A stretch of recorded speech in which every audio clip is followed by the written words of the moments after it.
welcome to what is probably the most personal video I've made up to this point. If you're the type of person who just wants analytical content, feel free to skip this. But if you're interested in my history with Final Fantasy VII for whatever reason, and why it's my favorite game of all time, you might enjoy what I have to say. Either way, this video means a lot to me personally. Pokemon Blue and Final Fantasy VII. One of these two games was the first JRPG I'd ever played. I experienced both rather close to each other, not long after I'd moved to a new town on my 9th birthday. This was before open worlds had really become easily feasible to create, with Driver 1 really being the furthest we'd come. Both Pokemon and Final Fantasy VII blew my mind for their sheer size and seeming freedom. Pokemon was astonishing purely because it felt like there was always a new monster to catch just around the corner. And 7's pre-rendered graphics and overworld made it seem leagues ahead of everything else. I'd only learned that 3D games existed a few months before. I legitimately thought there was nothing beyond the Super Nintendo and the Genesis at that time. People my age talk about keeping up with gaming trends when they were that young. Personally, I don't know if I believe it because I certainly didn't know about most of that stuff, and I didn't know anybody else who wasn't older than me that did. Even my more well-off friends didn't have a PlayStation 1 or a Nintendo 64. It was an older kid that introduced me to the PlayStation 1, and I refused to believe that he had a console that could do fully 3D games.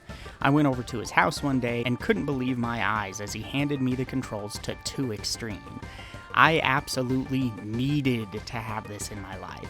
I wanted nothing more than to play it forever. So naturally, a short time later I accidentally hit him in the face with a golf club. Twice while we were playing outside.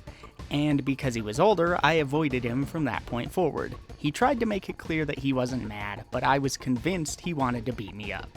If you happen to somehow watch this, Anthony, what's up? Fast forward to the move where my parents had gotten me my own PS1 and a few games, to make up for the fact that I had to leave my old life and friends on my birthday. It was hard to find new friends at first. I'd gone from hanging out with all the kids that played sports and being really popular to being a nobody. Pokemon cards were just gaining popularity out where we now lived, and thankfully a girl I quickly grew a crush on was nice enough to give me some of her duplicate cards. Not long after, a slightly younger kid who lived nearby, one of many Tylers I became friends with, showed me that there was also a Pokemon video game on the Game Boy. Tyler let me play it one night while staying over, and I spent hours engrossed in it. Around the same time, I'd met another kid who lived nearby that was slightly older. His name was Adam. Adam reminded me quite a bit of Anthony, being an older kid who seemed to be up on all the trends. One day, he invited me over to play some of his PS1 games. When I walked down into his basement, my jaw dropped to the floor at the sight of Final Fantasy VII. He was right near the end of the Nibelheim flashback sequence where Cloud confronts Sephiroth. The music, the fact that it was so story-focused, the backgrounds. Man, the backgrounds. I'm not sure why they were so impressive to me, considering when my parents got me a PS1, they also got themselves the first Resident Evil. They said I wasn't allowed to play it, so naturally, as soon as I had the console hooked up at our new house, I sneaked the game into my room and played it. Not for long, of course, with the dogs that jumped through the windows finally scaring me enough to turn it off. It used pre-rendered backgrounds too, but Final Fantasy VII just looked so much more real. Each screen felt like it logically connected to the others aesthetically. Of course, I didn't know they were pre-rendered at the time. I didn't even know what that meant, so for years I told my friends that Final Fantasy VII looked better than even early PS2 games. With no concept of technological power, I basically thought it was magic. Naturally, I asked Adam if I could play the game, not knowing just how story-driven and personal a playthrough of an RPG like Final Fantasy VII was. Adam said no, but being as nice as he was, he told me he'd start bringing it over to my house after school, so I could start my own file on my own memory card. The next few weeks were literally him coaching me through the game every day after school. I was absolutely terrible at it, and loved to run from battles. His help meant a lot to me regardless, though. I'd never experienced storytelling like this game had, nor such mechanical depth that didn't rely on intense player execution. It was a game of the mind, I eventually got all the way to Cosmo Canyon on his copy, and thanks to his efforts. Not long went by though before Adam told me he was moving away. In an incredible act of kindness I'm still blown away by, he gave me his copy of Final Fantasy VII before he left. I came to his door crying my eyes out about the fact that I'd lost his Jurassic Park game, and his response was to brush it off like it was no big deal, reassure me that it didn't matter, and to fucking give me Final Fantasy VII. I don't even. The knowledge that I could now explore the entirety of Final Fantasy VII at my own pace felt like I held the power of the sun in my hands. The game was effectively an infinite resource of entertainment compared to what I'd played up to that point. Heck, just playing with Adam alone, I'd already spent more time in Final Fantasy VII than I ever did getting through any other game on my first try. It was endless in my mind. Just before Adam moved away, he'd also introduced me to another kid who was a Final Fantasy fanatic, Chaz. Chaz had Final Fantasy VII, 8, Tactics, and I'm pretty sure he had 3 on the Super Nintendo. He had multiple files on each game, had beaten 7 several times, had gold chocobos. I barely even knew what a chocobo was. Not only did he let me copy one of his best files to play around in, but he was someone who was always willing to talk about the series. We even spent a fair amount of time playing Final Fantasy in the yard, where the one who got the biggest stick got to be Cloud. Instead of just running around swinging at invisible monsters, we'd take turns against the imaginary enemies and everything, because it was just as fun to pretend to expand the mechanics of the game itself as it was to actually pretend to be the characters. It was great, but all the while I was really struggling with the game myself. I ran from battle after battle trying to get to the next cutscene, so I was woefully unprepared to battle Gene Attack at the end of Cosmo Canyon. Beating him took me weeks of plugging away. I was relieved to be able to move on when I did, and was ecstatic when I finally entered what turned out to be Nibelheim, Cloud's hometown that supposedly burned down. I then ran into the Materia Keeper and was stuck on him for literal months. I refused to grind, being a stubborn idiot. Instead, I spent every day I could just trying and retrying, playing Chaz's endgame file as a form of tension breaker in between attempts. Eventually, I lucked my way through Materia Keeper, and was able to make it all the way to carry armor somehow. That's where I finally got stuck again. More months went by. I had no gil because I was still running from battles. I had exactly 3 potions, a high potion, and 2 Phoenix Downs. No tents, and for some reason I couldn't figure out how to leave the area. My party was Cloud, Barret, and Kate Sith. My characters were a pitiful level. I would start the battle by casting Bahamut, Neo Bahamut, Kujata, Odin, and then I would usually die before much else happened beyond using Climb Hazard if I was lucky. The only reason I even had Kujata or Odin was because Chaz helped me. Eventually, I did prevail. You want to know how? Slots. Out of pure luck while trying to get Transform, which seemed to be my best chance at success as long as carry armor didn't grab me, I got game over and he died instantly. I was simultaneously delighted and yet absolutely furious with myself. The win was luck. It still felt like a loss. So in a move I still can't believe I did to this day, I got to the point where I could save and started over, this time determined to not end up in the same hole. I still sucked at the game, no doubt, but this time I ran from nothing, and it wasn't long before I had my own file where I'd beat the game. One day, I told my grandma about how cool the game was, since I liked to carry the booklet around to read, and she wondered what it was. I hated lying, so I let it slip that the game had some cursing in it, which she definitely wasn't okay with. Moving forward, that kind of drove me to prove how mature I was, because I was deathly afraid that she'd tell my parents to take it away if I acted childish.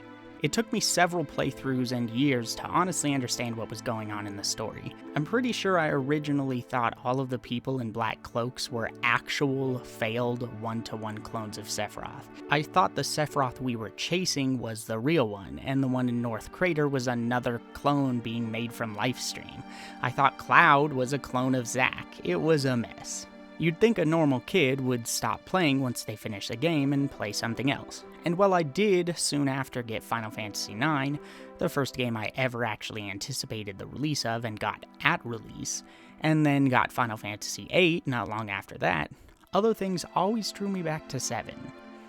At one point, I got a Game Shark from a pawn shop after a friend from my old town showed me what a cheat device like that could do.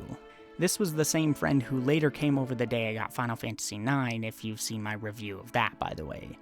Through this, I learned about 7's debug mode, which was a playground of amazing tools, including options to skip Aeris' death. I used codes to allow you to put Sephiroth in the party, and even control him. The debug mode and some of those Game Shark codes are still one of my favorite things about the game. And of course, in my search to find Game Shark codes online, I found a plethora of other tricks and codes, often from places like Cheat Code Central. If you weren't around back then, those sorts of places were notorious for hosting a lot of fake secrets and codes posted by users. I printed a bunch of them out, convinced they were real, and spent a not insignificant amount of time trying them out. One of them said that you could unlock Zack as a playable character if you fought enough of the seemingly infinite soldiers during the second bombing mission. I spent 3 or so hours at least, which is what it said you had to do. The soldiers were supposed to run out at one point, and then the alarm was supposed to call for a special soldier force, and Zack would appear. I also legitimately, this is no joke, spent countless hours trying to get a flying brown chocobo, because the internet said you could get one by breeding 2 gold chocobos if one of those chocobos had won 999 races. The game truly felt that endless, like anything was possible, so I spent weeks doing nothing but chocobo races. I'll save you the trouble, it's not true. Obviously, many people knew about the old secret ways to revive Aeris. The one I tried required mastering 16 revive materia, filling Cloud's slots with them, and then going back to the Forgotten City where she died, or something like that. One of the ones I remember most clearly was yet another post about how to unlock Zack as a playable character, and, well, let me just read the passage out for you, because I happened to find the exact post again not too long ago on some other website. The post reads, "Varnock is Zack. When Zack and Cloud escape from Nibelheim and Zack gets killed, Cloud goes and starts the game. You already know that. But Zack isn't dead. The Shinra carry him back off to Nibelheim and put him in a capsule in the reactor. He turns into a monster much like the one seen in the FMV on Disc 1, on Cloud's flashback, when the monster gets out of the capsule in the Nibelheim reactor. This is how you see the secret stuff. Go all the way to the Nibelheim reactor. Go in and nothing will happen. You can examine the capsules all you want, but it won't work. But when you go back to the Shinra mansion, you go into Vincent's chamber or room, and there's a book in the middle of the floor. Spoiler, the book has some stuff about how Zack was put into the capsule for an experiment. Then, when you go back to the reactor, Zack will come out and do it yourself to find out. Naturally, this also didn't work. To this day, I have no idea what they meant by Varnock is Zack, and as such, that sentence has been burned into my brain for 2 decades. I was convinced I'd missed something because I simply had no clue who Varnock was. Is it the name of the capsule monsters? Is it a person who was turned into one of those monsters? What does it mean? Anyway, I also played through the start of the game probably a half dozen times, trying to get the enemy all materia you could find mentioned in the manual. The description said it was one of the most useful materia for eliminating multiple enemies, which I took to mean it was a secret, upgraded all materia that allowed you to attack all enemies while also using an attached magic materia at the same time. So I found the one screenshot that showed it in the player's inventory where Cloud was level 13, with a Titan Bangle, the Buster Sword, Fire, Restore, Steel, Enemy All, and a few other magic materia. This gave me a pretty good indication of the amount of the game that had been played, so I could gauge whether I'd missed Enemy All by going too far. Then I tried half a dozen times to find it by mashing circle on every single pixel of every screen I could. I had no idea the game was Japanese originally, or how development worked, so I didn't know it was simply an early translation for the all materia. All this time, I was also still trying to beat Emerald and Ruby Weapon. More so Emerald. I refused to cheat thanks to the injection of determination my first failed file had given me. This was the longest amount of time I'd ever spent on one challenge in a video game. It made my attempts against Carry Armor and Materia Keeper look like a joke. I didn't look up strategies, I tried to figure him out on my own. Chaz couldn't even beat him, and we were half convinced it was impossible. Just maybe, if we could beat him though, we could revive Eris or unlock Zack or something. So I kept trying and kept trying. Probably hundreds and hundreds of tries later, I'd started getting close. I could feel it. It all came down to having the right setup. There's no way he had infinite HP. Just weeks before elementary school was over for us all, it finally happened. Summer was just winding up, meaning it was insanely hot outside and equally hot inside. We didn't have air conditioning, meaning with 4 tween boys excitedly playing a video game in a tiny room, it was probably well over 100 degrees. It certainly felt like it.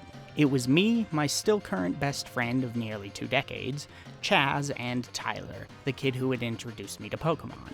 We'd rushed to my house after school, determined to strategize our way through the battle. Everyone was yelling at the screen, but I couldn't hear it, concentration drowning everything else out. It wasn't long, though, before that was no longer necessary, with the increasing tension pushing everyone else into a palpable silence. After months and months of trying and trying over and over, Emerald Weapon suddenly flashed red and shook violently before disappearing. The world came back into focus as screaming erupted from all around me. We'd done it. We'd beat him. I felt like I'd truly accomplished something amazing. Never had a game made me feel quite that good. So once again, naturally, a short few weeks later I let my younger brother play the game while I briefly went to a friend's house or something. I came back to find that he'd deleted my files. All of them. They weren't even overwritten, they were gone.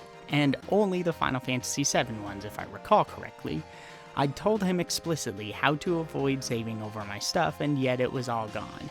Chaz's file, the file where I'd gotten stuck at Carry Armor, my files where I attempted to find Enemy All, and my file where I'd beaten Emerald Weapon and done everything else. The timer on that file had literally been stuck at the max of 99 hours and 59 minutes for an eternity. I'd spent so much time on it, and yet it was now gone forever. I'll never again know what I named my characters on those files. I'll never be able to look at my terrible menu color schemes, or my undoubtedly even worse item and materia management skills. I was angry for quite a long time, the only solace being that it gave me an excuse to start over once more. In the subsequent years, as I grew up, I played more of the series, but I never stopped playing Final Fantasy VII along the way either. I always had a new file I was going through, well into high school. At one point, I'd let a friend borrow my PS1 collection while I got to borrow his Xbox. He asked for the Xbox back a day later because he was going camping or something, but he didn't initially want to give me my PS1 games back. Why? Because somehow he'd scratched rings into every single one of them so that they were unusable. Twisted Metal 3 was straight up broken in half. This kid was a spoiled brat who pushed little girls down, stole stuff, and generally got into tons of trouble. He was even potentially involved in helping an older kid break into our house about a year later. His enabling parents were convinced their angel couldn't have possibly ruined all of my games, and that I was just trying to get him in trouble. Standing in his garage, being told to my face that I was lying about what he'd done, I wanted so badly to run into their house and smash his stupid Xbox. Like 30 plus games were destroyed that day, including my copies of Final Fantasy IV, 7, 8, and 9, at the time my most prized possessions. He'd ruined Adam's copy of Final Fantasy VII, which was honestly what made me the most angry, since that specific copy was so special to me. And all I got out of it was the knowledge that Jet Set Radio Future was a game I'd actually like to try for real one day, if I ever got an Xbox. I still have those old broken games for the sentimental value, and even tried to use one of those cheap bullshit disc buffers to buff the rings out of my Final Fantasy VIII. It didn't work. Thankfully, it wasn't long before I'd gotten a new copy of 7. Amazingly, Walmart or Target or something was still selling new copies, so the one I got as a replacement was still sealed. Through elementary school and middle school, I gained a reputation for being the Final Fantasy kid. I would draw Final Fantasy stuff and imagine my own games in the series, like Final Fantasy: The Legend's End, whatever that was supposed to be. I created characters like Kristen Sario, who used gloves as a weapon. Original, right? Together, her weapons were called the Valentinos, with the left glove called Lefty Lucy and the right one known as Righty Rolo. There was Jason Riallo, who used both a dual-bladed weapon like Surge from Chrono Cross or Zidane, as well as a normal sword at the same time. Or what about Josh Timberlace, who used a massive harpoon like Ward from Final Fantasy VIII, known as the Stapler. I made other weapons like the Mistile 2, Confusion Razor, Life Sword, Cloud's Heaven, Throat Slice, a super pointy sword known as Graves Point, or one that was literally called Mile Long because it was supposed to be really, really long. In 8th grade, I'd met another close friend named Carlos, who also really liked the series. While everyone else made fun of me because I played games where numbers came out of enemies instead of blood, Carlos got it. In between playing hundreds of hours of Melee and Sonic Adventure 2, we played Final Fantasy VII. We started making cards for our own Final Fantasy VII card game. I don't remember any of the rules anymore, but apparently we did have ideas for rules. We also thought up a sequel to the game called Final Fantasy VII 2 Born Again one day while walking to the barber so that he could get a haircut. Over the next few months, we legitimately came up with a ton of design documents for the game. We had characters like Zero, a card-playing jester with no body. There was Mireille, a knockoff of Death who used a magic rod, I guess? Zeta, who was a prankster guy that used a bow staff like Keelik from Soul Calibur. Nator and Kator, Red 13's twin son and daughter duo.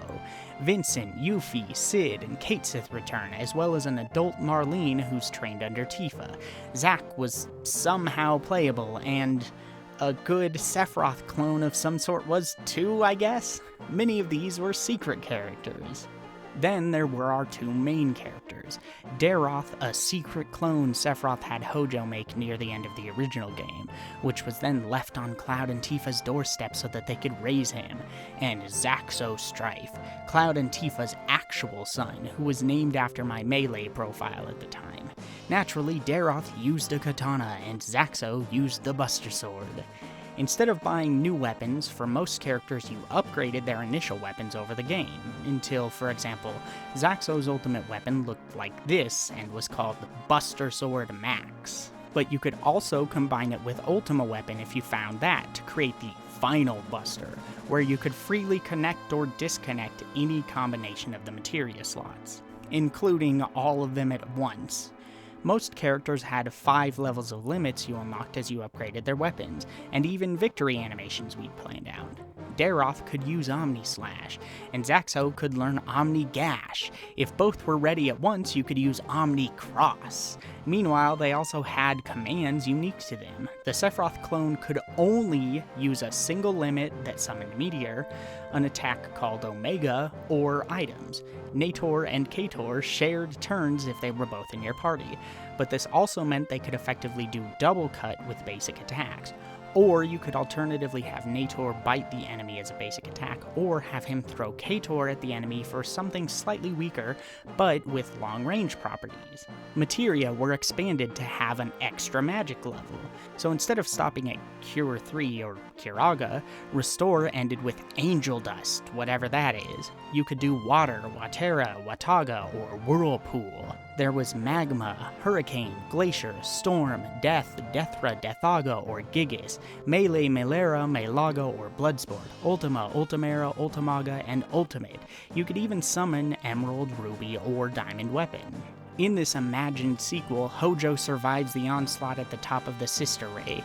He bides his time until Daroth and Zaxo are young adults, and then meets with Daroth to reveal to him that he's Sephiroth's son. He forges documents to prove that Cloud was actually the bad guy, and Sephiroth was actually good all along. Daroth just believes him and kills Cloud before running away, leading to the events of the game. It's not like instead Hojo could have Oh, I don't know, implanted some way to control Daroth when he was making him? Nah, it was just a bunch of random documents that caused Daroth to kill his stepfather. After the first game, where the meteor disaster is narrowly avoided thanks to Eris, Holy, and the Life Stream, the planet enters a period of high tectonic activity, which, along with the magic of meteor, completely rearranges the world and transforms society into chaos. Remnants of Meteor form Meteor Chunk Island. Medial completely sinks and can now only be visited by using a submarine. The northern continent becomes a desert with volcanoes, and the materia caves now make stronger materia. Corneo survives his experience in Wutai and takes advantage of the chaos to take over one of the newly formed continents and call it the Kingdom of Corneo. He now uses people from the slums of Midgar as slaves and has them kidnap women from all over the world. The Gold Saucer is in ruins. A tribe of supposed Neo-Cetra have popped up out of nowhere. Midgar is now Mount Midgar, and the Forgotten City is now a shrine to Eris. I don't remember a ton more about the story, unfortunately, because we didn't write a lot of that down at the time. It was more fun to draw concepts and think of mechanical ideas than write lists and lists of things that happened in the story. I remember something about Tifa being important, and that despite Daroth quickly coming back to the side of good, there's tension between him and Zaxo because Daroth killed Cloud. I think the main villain was supposed to be Genova, who we felt was underrepresented at the end of the original game. I remember that we made it so that she wasn't fully formed at the end of Final Fantasy VII. Therefore, as society had been rebuilding, she too had finally been rebuilding into her true planet-eating form. And with Cloud finally dead, the last collection of her cells could finally make their way back to her. It was ridiculous, stupid, and awful, other than the Corneo continent idea. I like that a lot still because it's so funny. There were also many other little details, but none of it's that important. The point is, Final Fantasy VII was the most influential and important piece of entertainment in my life. I've spent 2 decades playing and replaying this game. I would not be the same person I am now if I'd never played it. Not even close. Before Final Fantasy VII, games were a pastime at best to me. I valued them, but I couldn't see the real value in them. Final Fantasy VII taught me that they could tell beautiful stories, create fantastic worlds to explore, supercharge your imagination, make you laugh, make you cry.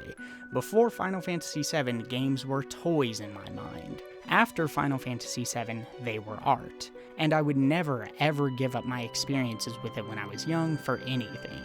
That being said, before Final Fantasy VII Remake Part 1 comes out, I am going to review it, and I'm also not going to hold back. So look forward to that. But what do you guys think? Do you wish Square would make Final Fantasy VII 2 Born Again?